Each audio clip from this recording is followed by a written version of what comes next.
What's up, everybody, and welcome into the number one Group of Five college football podcast in the world.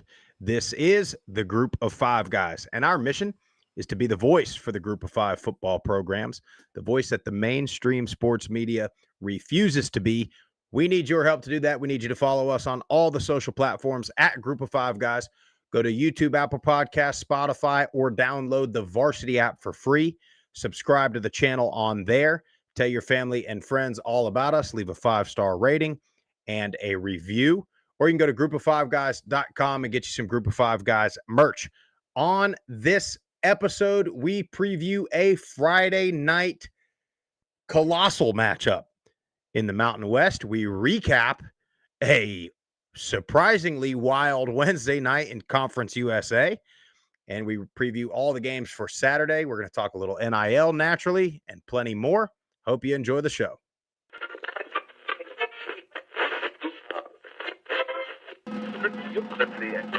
Have you had it from somebody born and raised in Lafayette, Louisiana, at a tailgate? Doubt it. I said Michael Pratt has got to show up and play, and boy did he.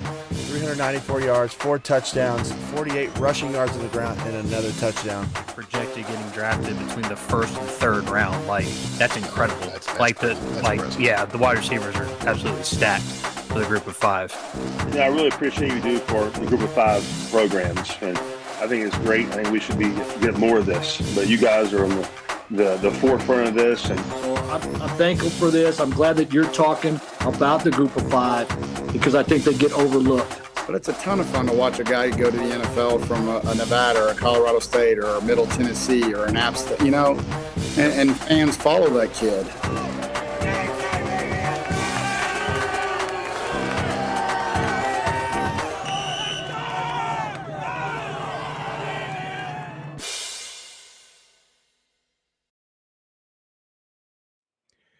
Jeff, before we get going on this show, want to make it clear that we are recording this show on Thursday evening, so there will be no Georgia Southern Old Dominion recap.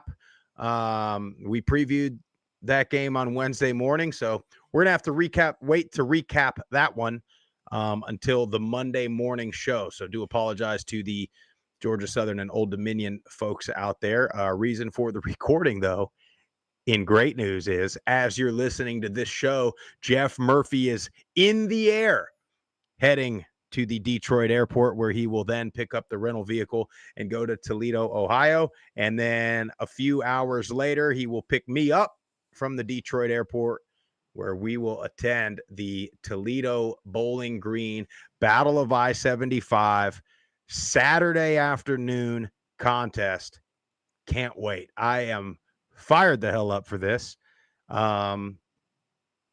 Yeah, can't wait. I saw the weather. Hey, not bad. Sun shining up there in Toledo, Ohio. Not going to be too cold for me. Dunk tank, if that happens, will be cold, but we'll make it happen. If the people want to see it, I will oblige. I can't wait. I got all my gear laid out across the floor in here, just trying to double check, triple check. We don't forget a cord, a camera, SD card, anything we got. Hopefully I got everything. So can't wait to get to Toledo. There's so much we're going to check out, the town, the facilities. Friday, we're going to watch that Boise State UNLV game from hopefully a local watering hole. Our boy Dan, the Rocket Man Savage, is going to play host for us. And he's giving me already there's 20 something places we got to check out. I don't know if we'll get to all of them, but definitely going to check out a game in a couple places Friday night. There is a casino across the water in Toledo. Can't wait to shake some dice at some point, put a couple bets in the sports book. Makes me feel old school, because back in the day, before you had the apps and all this stuff, you had to go to the sports book. You wanted to put a bet in, bet, got to go. Or you had to go to the guy. Well, that's this was everybody's got sports books weren't just all over the place. That's either. Right. Yeah, well, I was gonna say, Jeff, I think it would be a fun time to watch a little Mountain West action from the ESPN Bet facility. No doubt. You know how much I love ESPN. I've never said anything negative about it. So I would love to support them in another one of their endeavors that has not infected college football or any professional sports and its integrity at all. So we may be there for a little bit. I don't know. I may be sitting at the penny slots, me and some little old lady, just for hours upon hours upon hours, going up a buck, down a buck, just all night. I'll let you do the craps and the real man gambling. I will be the conservative in that regard. We're going to pay for the whole trip off of our winnings, whether it's craps, blackjack, slots. Yeah. Who knows? The only time I've had really good luck, and when I say really good luck, like it's, not crazy, left ahead by a decent amount, was in Tunica, Lance Campbell's bachelor trip, and I was hitting all the time. They were doing the blackjack. I don't even know what they call it, but it's blackjack, and then you had the side bet on the poker hand. Yeah. You know what I'm talking about? Yeah. And I just kept getting lucky, and the people were sort of getting upset with me because I was not following the rule book. You got to hit, well, you got to do this when the certain number. I'm like, well, buddy, if the rule book worked, you guys wouldn't be at the Tunica Gold Strike wearing slippers and wife beaters, hoping to God that you finally win something, So, but anyway, that's about the only time. Now, if they have that at the Hollywood Casino, I might be. It depends. I could go and I'll be there for 20 minutes, lose all my money, and then I'll have to get up and go somewhere else. Slow play it. You got to slow play it. They'll bring you nice cold Coke or whatever you want, Sprite if that's your jam.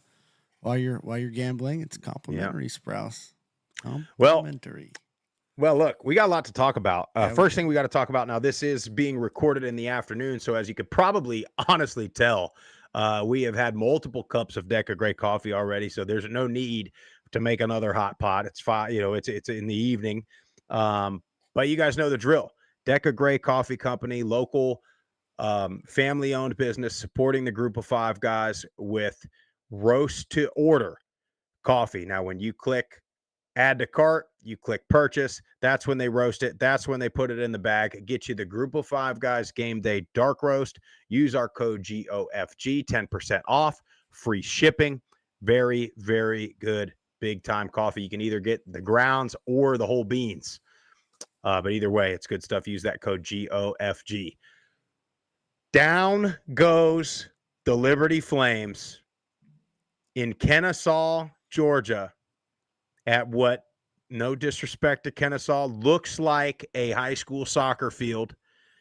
The Owls of Kennesaw State get their very first FBS win, and it is against the favorites by a long shot in Conference USA.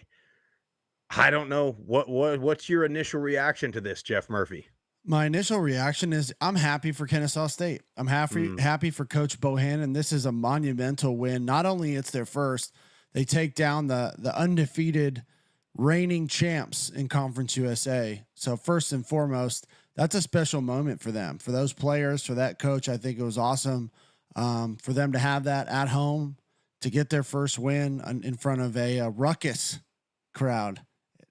But I will say this: a couple of the close-ups they did on the student section, like it wasn't terrible. It wasn't terrible. Well, from some of our standards, probably. Well, from a lot of the Conference USA standards, I hate to say it. Yeah.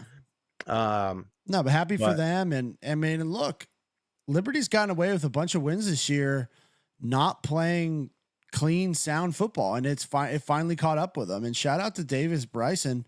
He got the start, was crazy efficient, 80% completion percentage, 190 yards, 1 touchdown, and then contributed a little bit on the ground as well. They didn't turn it over. They played clean football. Liberty had the pick, had multiple penalties that were drive killers, and it just came up. It bit them in the butt. Yep, it sure did. I mean, and they were talking about it on the broadcast. Jamie Chadwell's been saying it. He keeps telling them, hey, don't touch the stove. It's hot. Don't touch the stove. It's hot. Well, and here you go. And this is what happens. Now, I very interesting the way that they have approached getting Quentin Cooley going, or not getting him going. What did he didn't have a ton of carries last night. 9 carries for 37 yards. Yeah. I mean, and you threw it, 40 times? With Salter was 22 of 40. So, I mean, you're just over 50% completion. Most of it's not down the field. You know, to me, I think what you have here, and I don't have any evidence of this or anything like that. This is just me watching and speculating. And this has been something that I think you can see across the country with a lot of these quarterbacks, right? That have these big time. We talked about it preseason, right? Liberty, everything went their way last year, right? And Salter had a record-breaking season. So the likelihood of that happening again is it's very unlikely. Now, I didn't necessarily think that they would regress this much, but you did think they would kind of come back to come back to earth a little bit. But it's starting to remind me of, you think about professional sports, you think about a guy that's on his rookie contract and he's playing unbelievable, and then all of a sudden he gets this max deal, and then all of a sudden he's not the same player. And I think we're starting to see that a little bit at the college level, and it's especially at the quarterback level, because they're the ones getting the biggest NIL checks. They're the ones that are getting pat on the butt the most. And you look at Salter, and what did he ever? Did he officially did get in the portal, right? I thought so. Yeah, I think he officially gets in the portal. So there's no telling what Liberty and their NIL, had to give him, or what he was being offered elsewhere, or any of that stuff. So they get the guy to come back, and rightfully so. The season he had, I mean, you can't let him walk away. But it's like they've made it at that point, right? There's like nothing else to go for. And then it almost seems like maybe there's a little bit of that ego or that pride with the coaching staff. Like, hey, we went all in on this guy. Like, we need to have him perform. And now you have your other star getting 9 touches, and there's no telling why he's only getting 9 touches. If that's like a punishment or something, you always wonder, because you look at what they've done well. What they haven't played great this season, but what they have done well this season is run the ball, and they didn't go to it really last night, which is against a team in Kennesaw that, if there's anything you ought to be able to do, is to be able to out physical them, because they don't have all of the same scholarship guys that you have just yet. So I don't know. That was a little bit interesting to me. But look, I mean, Chadwell said it on our show last week. He's like, what the thing about predictions and preseason is you're assuming we have our whole team coming back and the same exact team, and they didn't.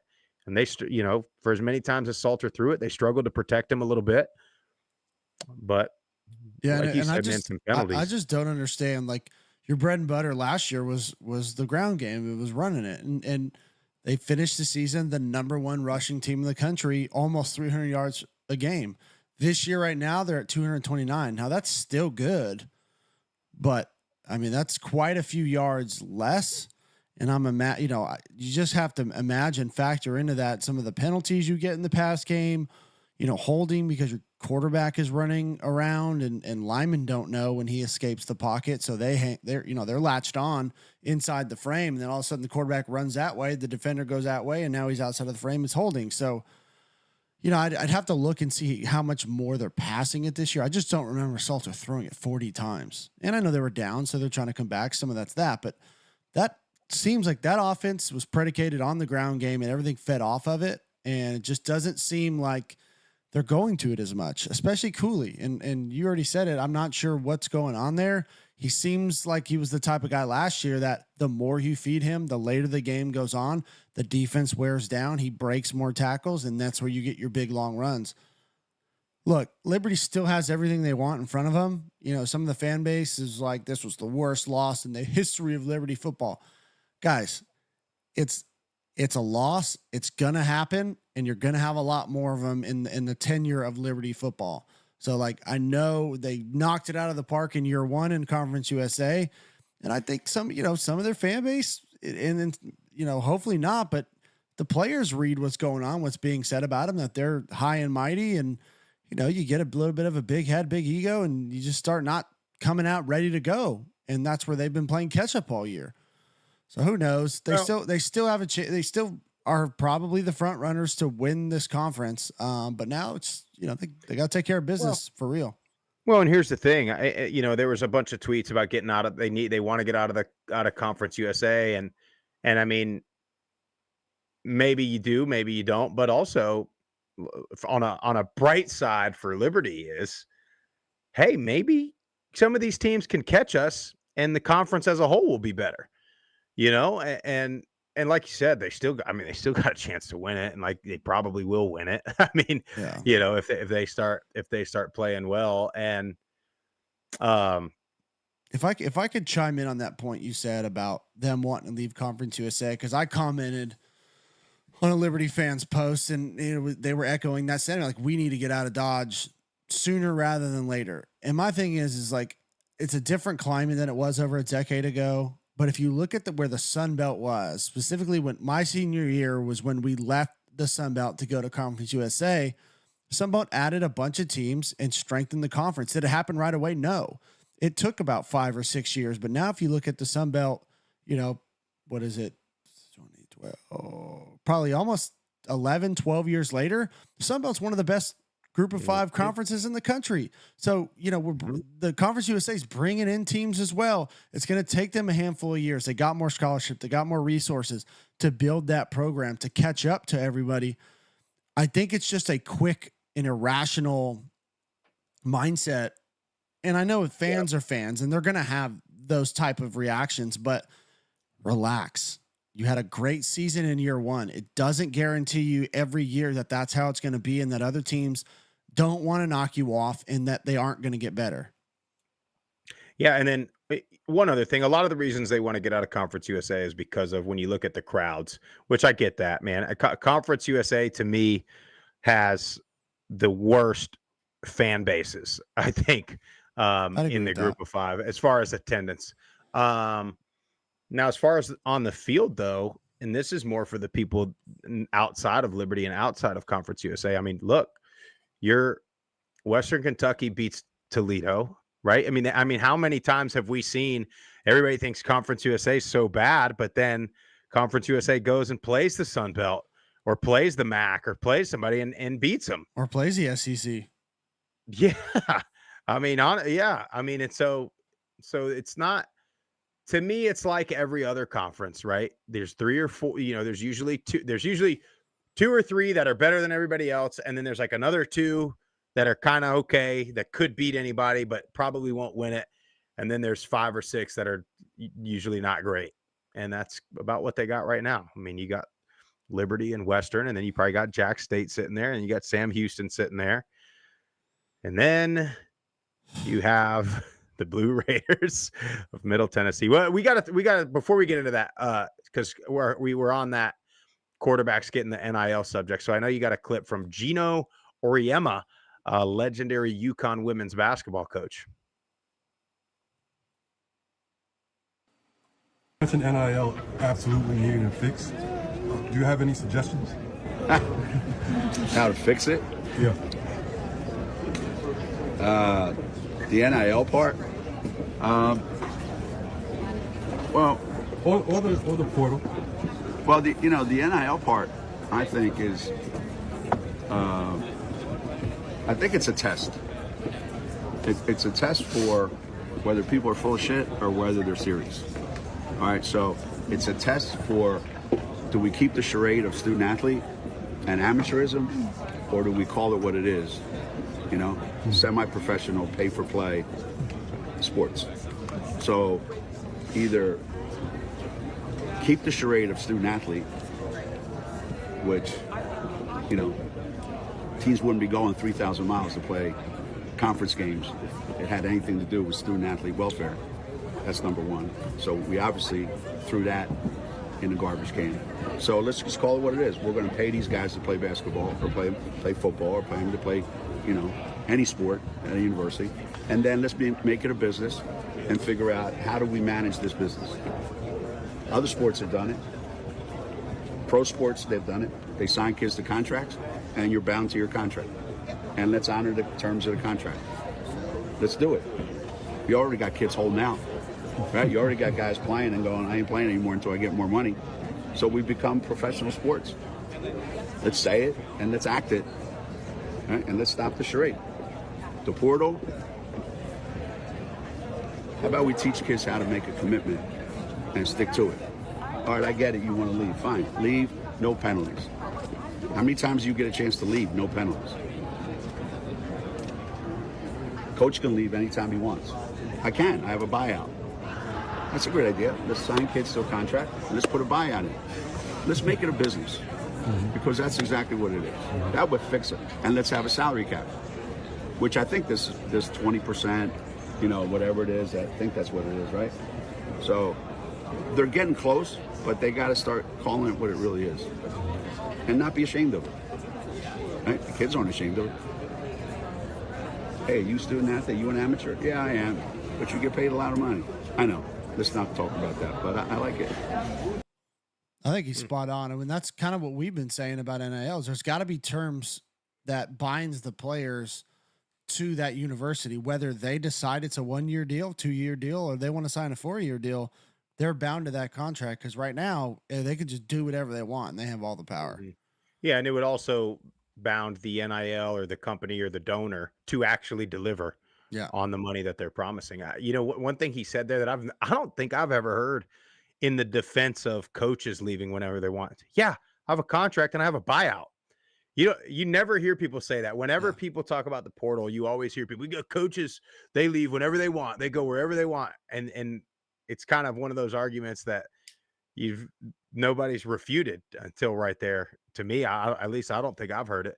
But yeah, they do. They're under a contract and somebody's got to pay when they leave early, when they don't stick out the contract. Or when they get fired like that. School's got to pay. Somebody's got to pay, man. Yeah. I don't know, man. I don't know. I mean, that guy's, I'd like to get him and Jim Mora in a room, a UConn like donors dinner with him and Mora together that'd be a hell of a group to hang out with. Yes, it would. We need UConn in the group of 5 immediately. I mean, we might as well just adopt them as the forgotten son and just bring him on into the fold, start covering him. Yeah, kind of related to Liberty. Did you see Grayson McCall having to hang him up, man? I did. Just sucks. It's something for everybody to also think about too, right? Like, you just never know. You never know what practice, what game, what anything, and you may never get to do it again. And so just think about that as you're playing, honestly, as you're transferring place to place, right? Something like this happens. What legacy did you leave? But man, hate it for him. I mean, he hit that coastal run with him and Teddy Gallagher and Silas Kelly was like such a short snip, but like what a time in college. It was like the Wild West. Either playing, like Coach Chadwell said the other night, they're playing BYU on 2 days' notice. Like nobody cares, whatever, no fans. Don't matter what day of the week. We got 22 guys. We're suiting up. We're playing. And they had a hell of a run. He had a hell of a run. Blue Raiders didn't have a hell of a run last night, Jeff. Wednesday night. We talked about it, Sprouse. I mean, we said if this offensive line can block, the Blue Raiders are going to have a chance. And Vadiato can go through his reads, decipher what the defense is in, and get the ball to the right player. And every time they blocked, pretty much, he did that. And they started out great with a big touchdown to Holden Willis.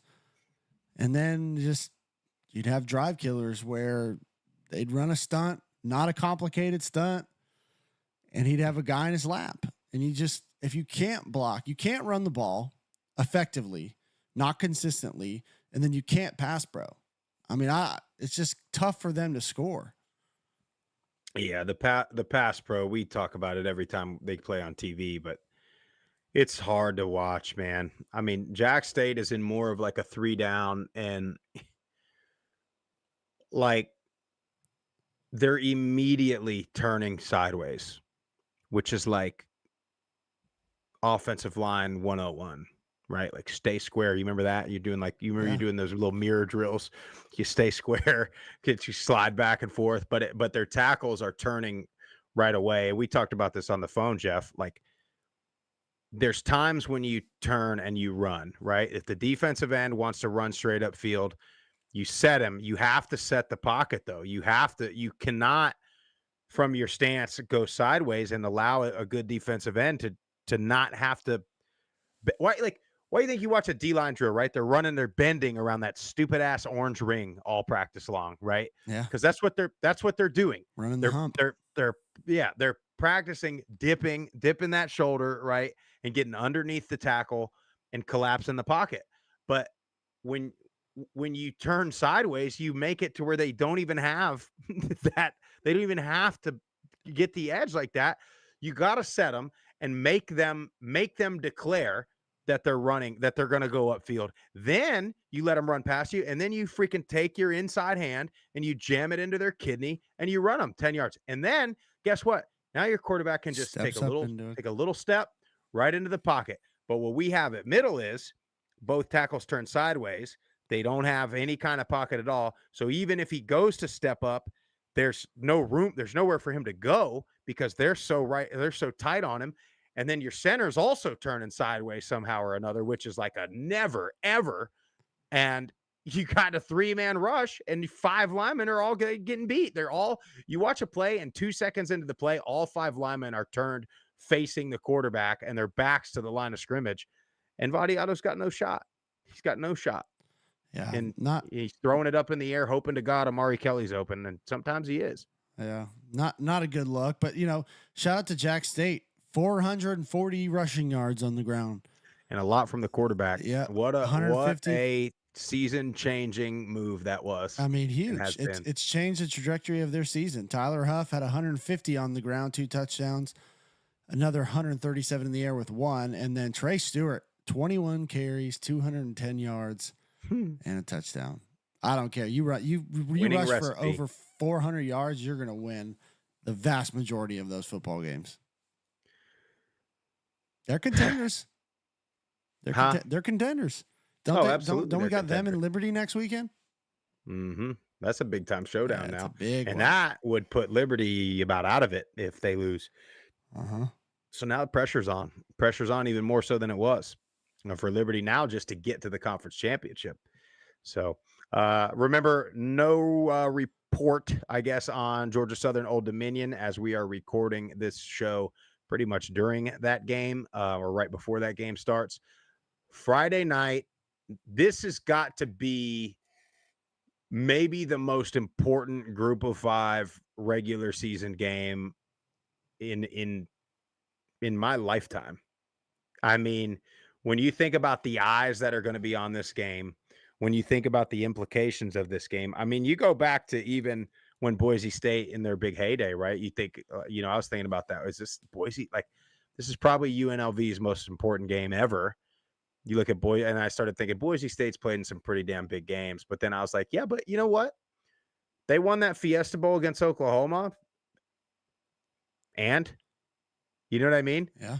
Here's a game where you actually have a chance to put yourself in the conversation as not only a playoff contender, but man, I truly believe that Boise State or whoever comes out of this Mountain West, whichever of these two, I think is more than capable to beat at least one, if not multiple teams in a playoff. Of course, depending on the bracket and matchups and this and that, but Boise's 3.5-point favorites in Vegas, Friday night, 10:30 Eastern kickoff time on CBS Sports.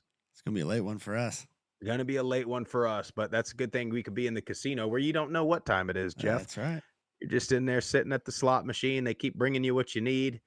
I mean, this could be something.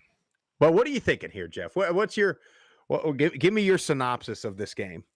Oh man, this is one of the most difficult games to analyze because this is what I think it comes down to. You have 2 fantastic offenses, both defenses that are physical, that are stingy.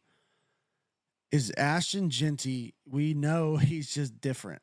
I mean, this guy's on pace to break Barry Sanders' rushing record. He's proved it week in and week out against Oregon and against every other team that he's played. Do I think that UNLV has the the bodies on defense to get it done? I don't know. Jackson Woodard and him going head to head all game. Give me that. I'll pay money to see it. Gonna pay money to see it all day long. Can you slow Genty down enough? Can you get them into third and long situations where it puts Maddox Matson and the ball in his hands to win it and to convert? Because to me, that's how you beat Boise, and that is so difficult to do because nobody's done it. Nobody's done it. So, do I think that's probably going to happen? No, it just needs to happen a couple times because we've seen UNLV's offense, and they've been damn near unstoppable as well. Haj Malik has done a fantastic job since taking over for Sluka. 10 touchdowns on the year, only 2 interceptions. De Jesus is one of my favorite players to watch, whether he was returning a kick, returning a punt, throwing a screen to him outside. You got Ricky White. Like, you have so much firepower on both offenses and key players on defenses. I honestly have no idea how this game is going to go other than I think there's going to be a lot of points scored. Fireworks, Jeff. That's how it's going to go. Whatever the over is, I think the over's big time in play, unless it's just something set ridiculous. Are we making picks right now? Are we? Well, let me give a quick synopsis, and then you make a pick. I have a couple things on this. One, how does UNLV respond to playing in probably the biggest home crowd they've ever seen? It's a big game. You know, I mentioned it maybe being the biggest regular season Group of 5 game ever. And I mentioned it might even be the biggest game for Boise. But Boise's played in big games, right? As a program, they played at Oregon already this year. This is kind of what they do, right? UNLV, yeah, Syracuse, yeah, Houston, yeah, Kansas. Okay. But how do they show up in a game like this? Now, I think they'll do just fine. I think Barry Odom has them and Brennan Marion, and they have them so dialed in and focused. The way that they transitioned with all the drama from Sluka, that they just said, next, and just got better. I mean, you got to give credit to their coaches for that. It's almost, this game to me is almost like, you remember like in basketball, when you're like, we'll let him get 30. We'll just let him do what he does. But we got to shut down everybody else. Yeah. Don't let the role players, right? You play the Heat, let Jimmy Butler do what he does. Make sure Duncan Robinson doesn't go off and hit 8 3-pointers, right? It's almost like, I don't know, did you just let Genty run wild and hope nobody else does anything at all? But the thing about Boise is, right, like, as special as Genty is, you look at his big runs, he's also getting untouched a lot. He's got big lanes. And those big lanes also are there when they bring in that freshman kid, Sire Gaines, to spell Genty for a few. I mean, he's getting off too. Let's not pretend like he ain't getting his yards. That's credit to the line. They got the receiver number 9, Cameron Camper, big body kid. UNLV's got the DBs. They got Catalan back there, interception machine. It's like, I'm almost more interested in those matchups because they're not going to happen often. So when they happen, who wins that matchup? You know what I mean? It's like you can't let anything else get you.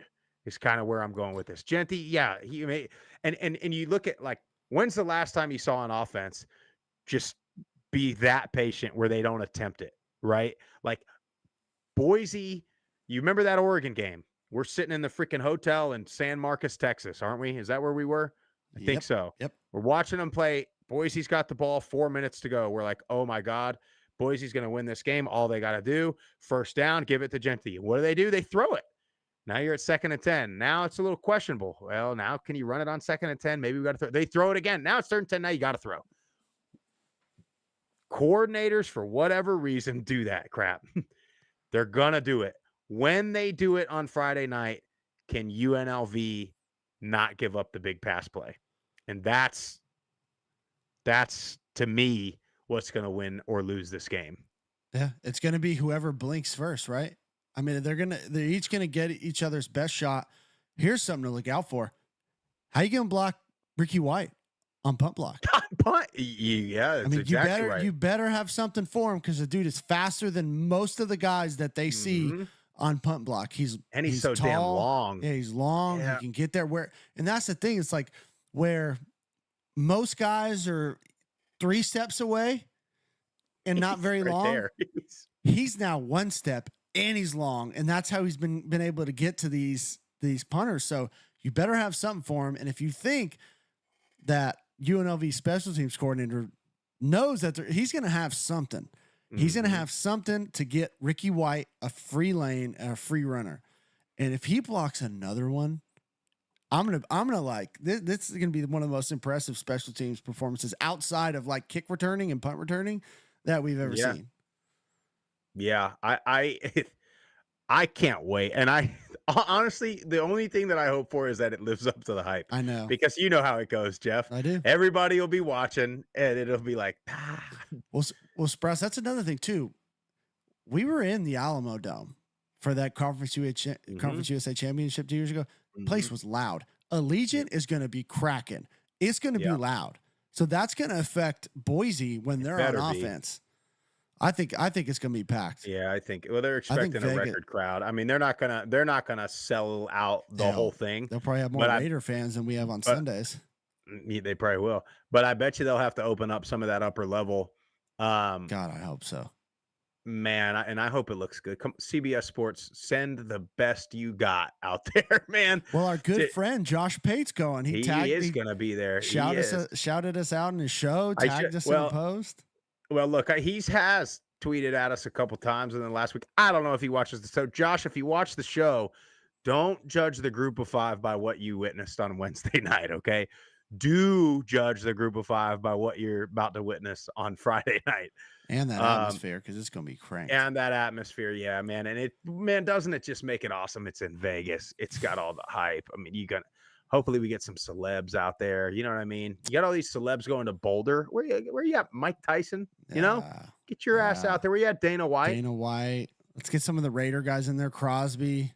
Is he still a Raider? I thought he was out. No, he's there. He's a Raider for life. All Can't wait, right. though. Well, Jeff, I'll make a pick first if you I know want me where to. you're going.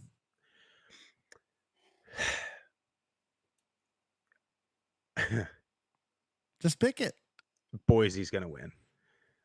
On the shoulders of the offensive line, and Madsen's going to make the throw when he has to make the throw. He might only have to make one big one, and he's going to make it. Cam Camper, look out for the go ball. Late in the game, they need something. They're going to win this game. Now, that 3.5, no thanks. But give me Boise, and I think, yeah, give me Boise. That's all I have. I don't have anything else. Running Rebels at home. Wow. I think they get it done. I do. I really do.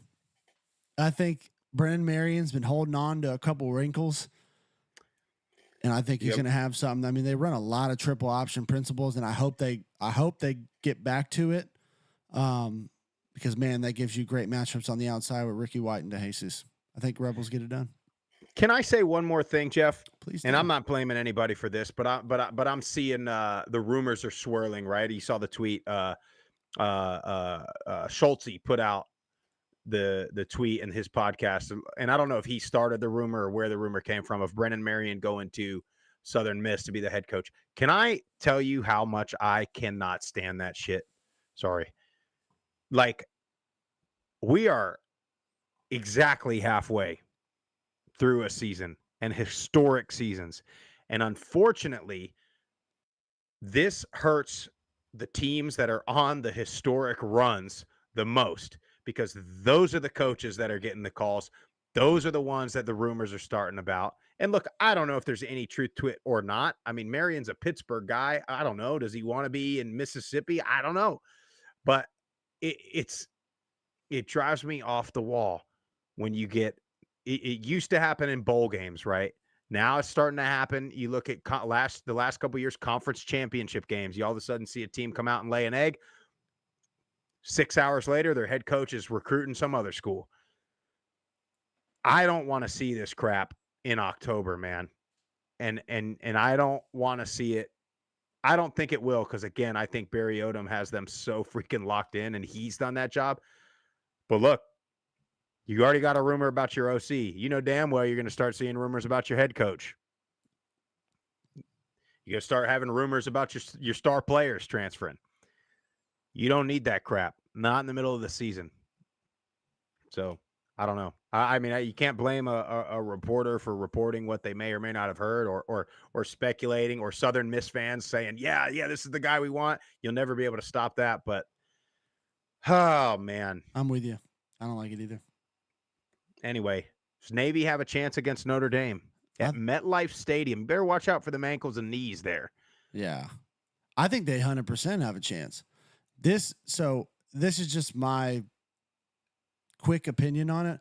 I think Army's a little bit better than Navy. So I'm interested to see how Navy does against Notre Dame, because it's next week they play Army, correct?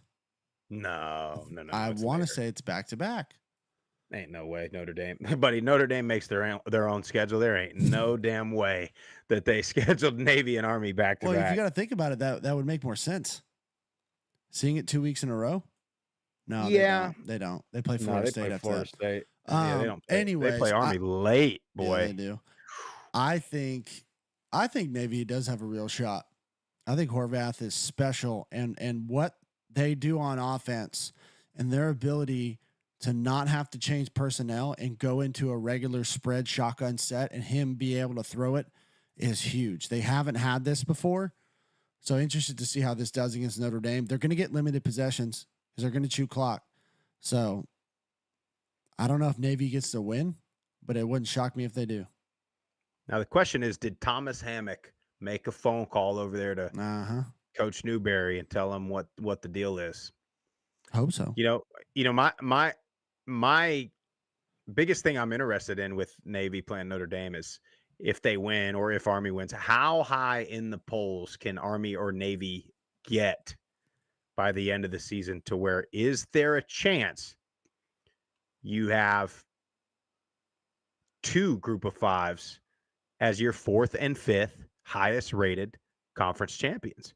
Because if Army wins out, the win versus Notre Dame, with a win versus Navy, with a win versus Tulane in the conference championship game, they got to be in the top 14, 15, right? And if you have a Big 12 champion, if the ACC, right, if Clemson loses another one, or if Miami slips up, there's no reason Boise might not be that fourth. You know what I mean? And so I think we're starting to see it play out now. Also, let's start to see it play out with what's the committee do if Navy wins? How far up do they move them? You know, or do they even? They keep Notre Dame right where they're at. You know what I mean? Yeah, because that'd be twice that they lost to either a lower ranked or non-ranked team, but yet still be ranked higher than that team. Which I get that. Yep. I get it to a certain point, but if you're ranked and you beat a 12, man, I said if your 24 fourth ranked team beats a 12, like I do think if you're ranked, I think you should be able to jump. Now it's close enough, and that would be a second loss for Notre Dame, and Navy be undefeated. It's different if it's Navy's got a bad loss thrown in there, right? Where you can say like, yeah, but their loss is really bad. So anyway, I think Notre Dame's going to win. I think that 13's about right, man. Notre Dame's since NIU, they've been playing a lot better, but I think it'll be a good game. Charlotte at Memphis. Memphis offensively looked the best they've looked all year last week. Can't come back and, lay an egg against Charlotte at home, because Memphis is in this mix still. Quietly, they're still in this mix. Yes, they are. And we've been waiting for their offense to wake up. Was that the wake-up call last week? Hennigan with those weapons? We've been saying it all year, and they just hadn't done it. Surprised your defense gave up that many points. Now I respect North Texas offense a little bit, but to me that seemed like a lot. I think they get this done easy. I don't like the 18 just because if you look at their offense throughout the entire year, it hasn't been explosive, but maybe they you look at them, they only scored 21 against Middle. And so, is this a 24-7 kind of game? Tulane -8 at North Texas. This is a very underrated game. sort of contrasting styles. Tulane going to run the ball, play really good defense. North Texas going to try to score in 1 or 2 plays.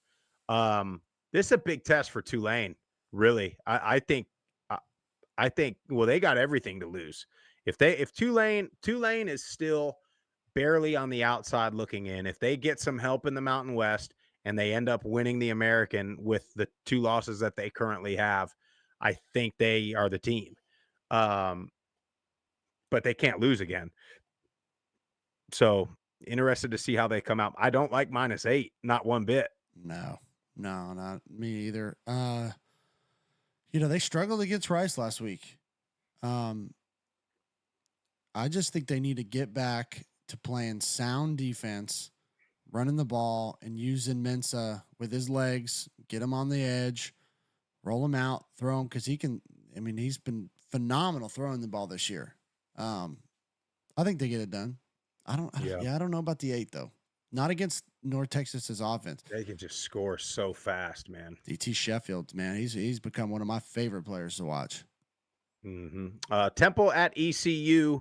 Look for ECU. What do I always say, Jeff? Interim head coach. Look for ECU to start playing.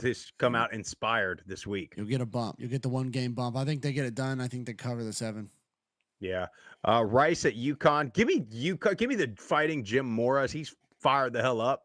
And I like UConn. I mean, they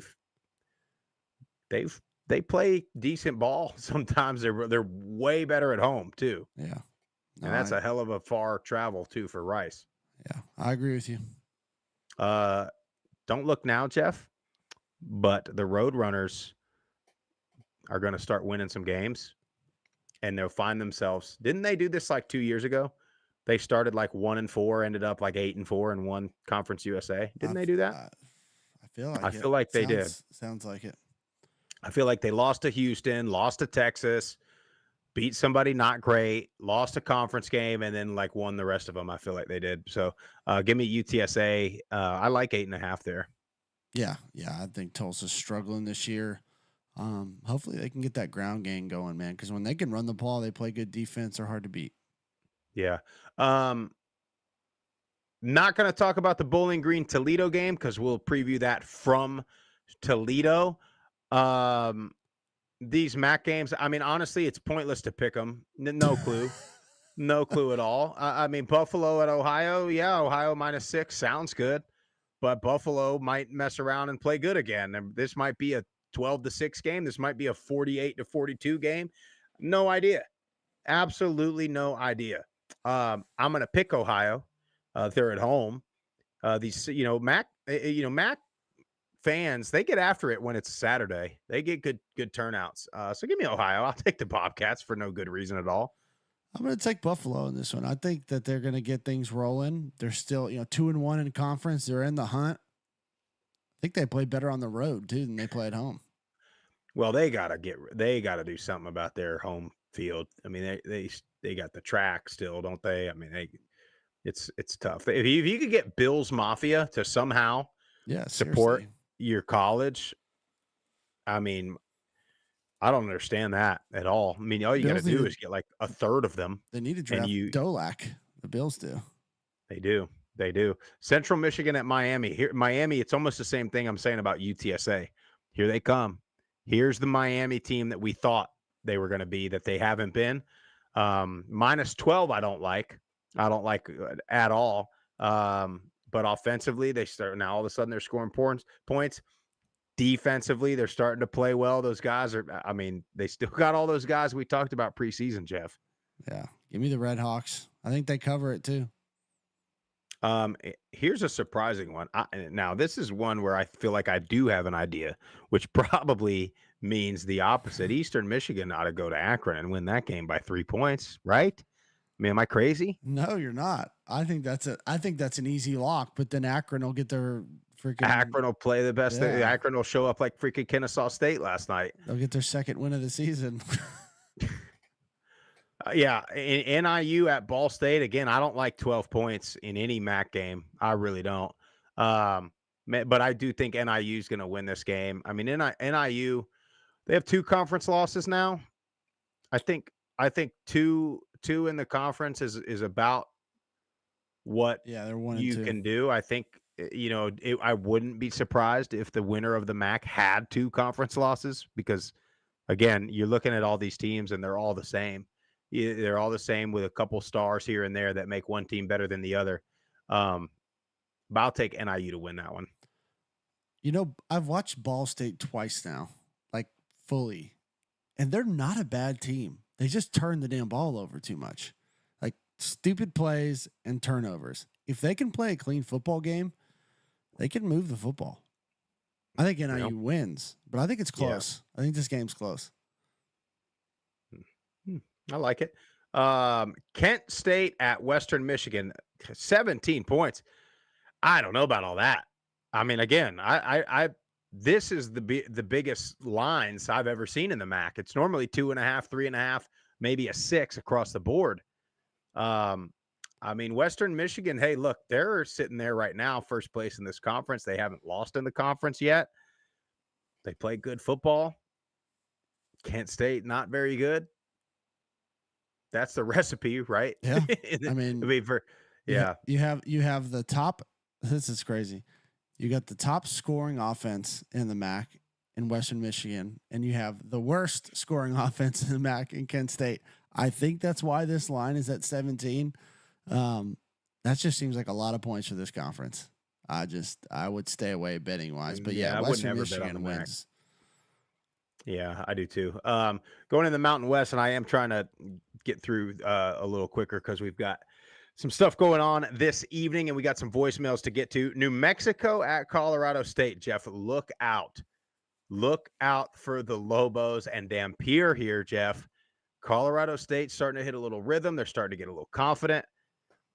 Look out for the Lobos. I think very close. I'll take Colorado State to squeak out of this one, but I like New Mexico. They're playing good ball.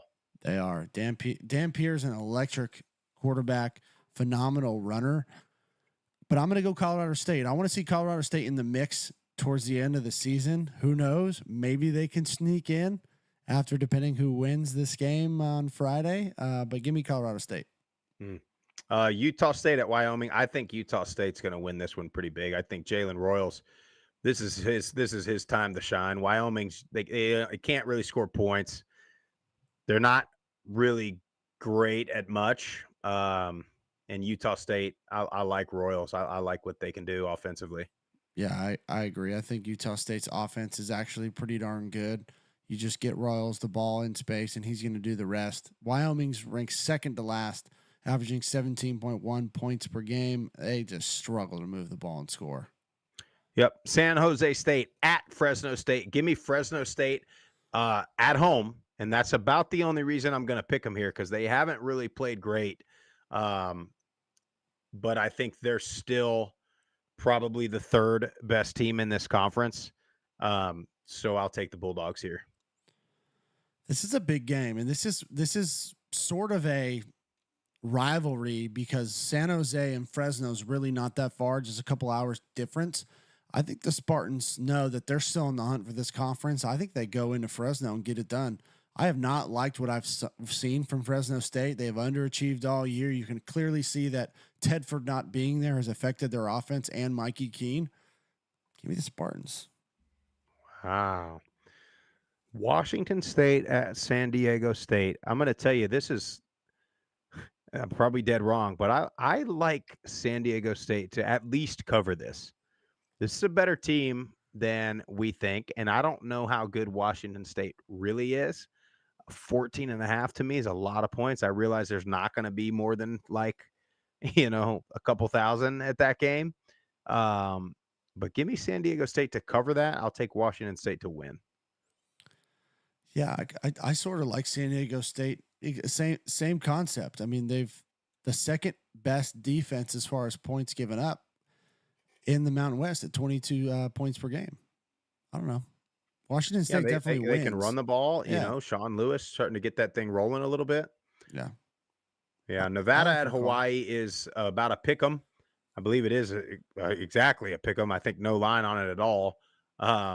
Man, I like Nevada. I like the way they've been playing for Coach Choate. I like the quarterback.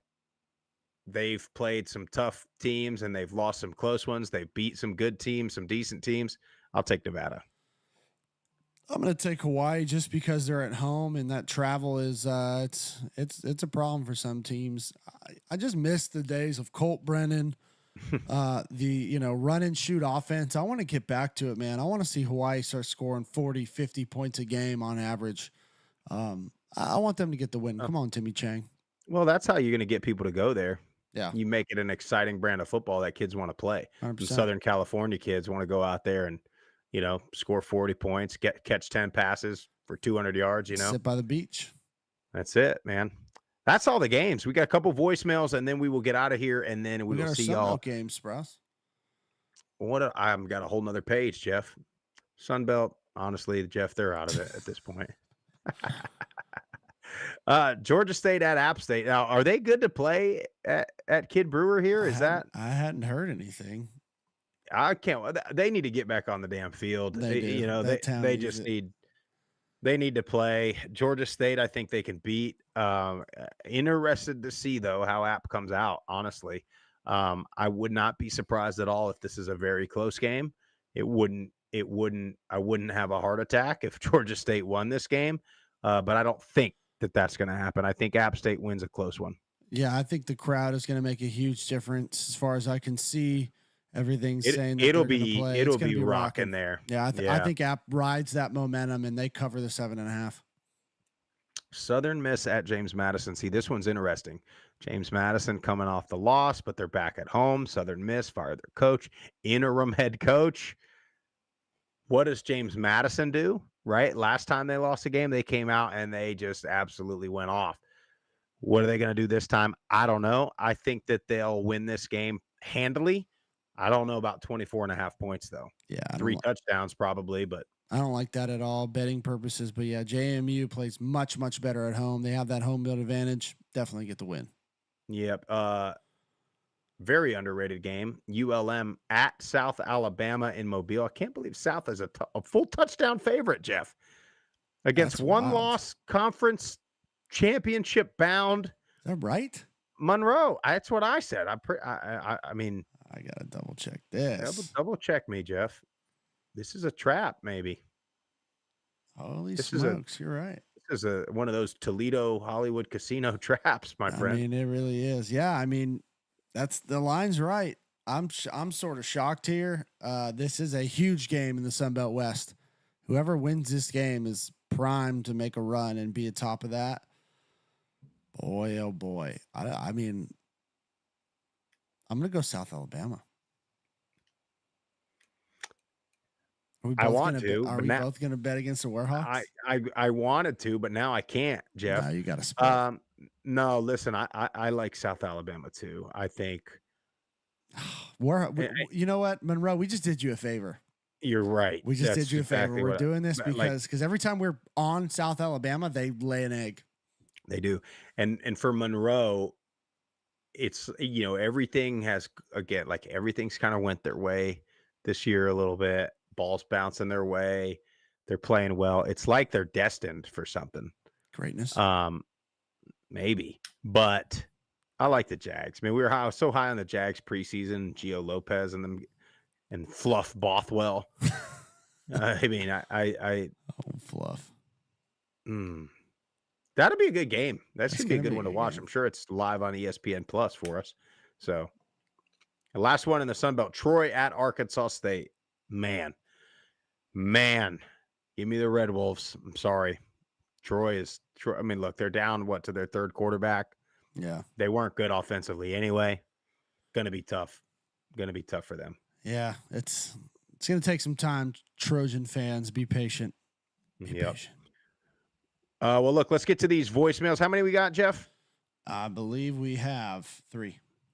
All right, let's get those voicemails. You guys call the hotline. It'll be anything that we play, from here on out will be played on Monday or next Wednesday show, 615-900-4286.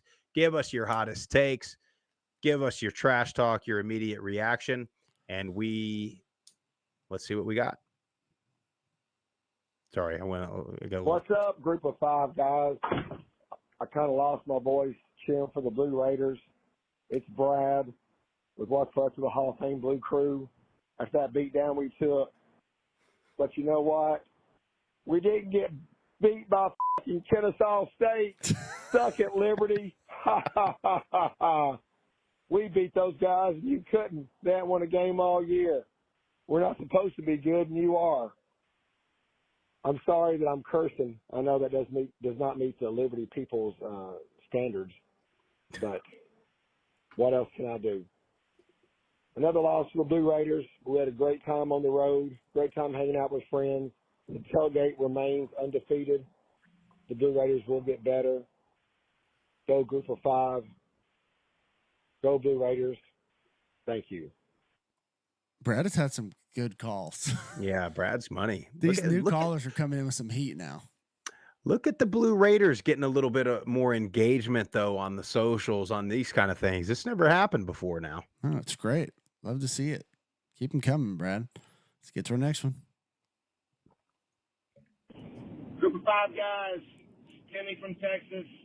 Sadly, piloting the Old Meadows family struggle bus back to the motherland from the booming metropolis of Ruston, Louisiana, lamenting the rock fight that was UTEP at Louisiana Tech. Gotta just say my heart goes out to Coach Walden and the staff and all the players at UTEP. This is looking more like a MASH unit than a football team. QB1 became QB2. QB2, who became QB1, is out for the season. QB2 becomes QB1, gets concussed, which I know everybody who saw it on TV said it was terrible. I assure you it was worse in person. So we put in QB probably 4, truthfully. Plays his first snaps. Great kid, J.C. Pickles from Tallahassee, Florida. But, man, we're running on empty. Had another safety go down last night. The practice sessions are getting rough trying to field the secondary. But the kids are playing hard. Defense is playing hard. We gave up 7 rushing yards on 30 attempts last night. Hard to be upset with your defense giving you that chance. So I think that the future continues to look good. Want to throw a quick shout out. Not sure what Brad is talking about with the Blue Raiders going down to Jacksonville. I know that they're coming out to El Paso next week. And we don't have any ass-kicking chickens, so he can't come out and lick our cocks, but he could come to El Paso and lick our rocks. So with that being said, looking forward to the no doubt rock fight that will be middle at the Miners next weekend. So you boys keep doing what you do. We appreciate you. Love the attention that everybody here brings to the Group of 5 football. Y'all be good, be safe, and long live the Group of 5 guys. Timmy's out. Yeah, that's going to be an electric matchup in El Paso next week. Huge. A lot of implications on that game. Yeah, that's the battle you fight, right? You start getting injuries at this point in the season. You already don't have a lot of depth, and it's just a losing battle, man. Yeah, it is. Appreciate you, Tim. All right, let's get to our last one. Jordan from Jacksonville State. Oh, no. Oh, yes. Group of 5 guys. Jordan calling from Jack State. First time, long time. I kind of always imagined my first time calling this show would be to talk about my dear alma mater, Jacksonville State, who won again last night. But honor has compelled me to call on behalf of the Conference USA because I have something to get off my chest to the very small but still very loud minority of Liberty Flames fans who act like they are too good to be in this conference. And I'm talking about Phil Pomeroy in particular. Now, I told him when I was going after UTEP fans who were dogging out Conference USA in pursuit of a Mountain West bid, I told him that I was going to have the same energy for him the moment Liberty lost, and that finally came last night. Because Phil had a lot to say the night Coastal put it on Jack State, hung 50 on us, had a lot to say every time a Conference USA game was just not exciting enough for him. Act like they're too good for Conference USA. They need to get out by any means. They should have stayed independent. They think they deserve to be in the Sun Belt so they can play James Madison all the time. think they deserve to be in the American so they can play ECU all the time. I've even heard some of them say they should be in the ACC because for some reason they think they're good at football and basketball. But in reality, they deserve exactly what Kennesaw gave them last night. And I don't want to hear any more about deserving a bid to the playoffs because they're only playing well enough to play in the Camellia Bowl. And this league, they think they're too good to be in, is not about to get any easier because Delaware is coming. And Delaware is a quality program that has more up years than down. They play quality football there. Missouri State is coming, and they're not playing bad this year. They've got more down years than up years, but let's put Liberty in the Missouri Valley Football Conference and see what kind of record they can pull off playing the champs every year. And I understand this call may backfire, and Liberty may put it on us next week, and I'll be sitting up with egg on my face, but the eye test tells me that will not happen. And even if it does, I won't have nearly the amount of egg on my face that they have right now. And eating hot sauce on the internet is not an apology for the amount of disrespect you've shown my school and this conference. But as difficult as that was to swallow, there's a couple of more bitter pills you need to get down. Number one, Hugh Freeze is gone, and so are his players. And number two, just like Jacksonville State, just like Sam Houston, just like Kennesaw State, Liberty is lucky to be here. The only difference is the rest of us have the decency to be grateful. Anyway, God bless the group of five. Bless Conference USA, not Kennesaw State. Bless everyone who's happy to be here. And go Jack State, whoop the Flames. I love when people have pride in their school. Great call. Absolutely phenomenal. Great call. I like the first time, long time. Like everybody says that on the radios, shows. Man, I mean, I heard nothing but facts right there, my friend. Well, I did too, and I started getting real excited when he started talking Delaware and Missouri State. I mean, yeah, these are some programs with, and most importantly, they're programs that have good fan bases, and that's what this conference needs more than anything. Is good. You want, and this kind of thing, right? These Liberty fans and him and Jack State fans and all these fans, like this is what helps.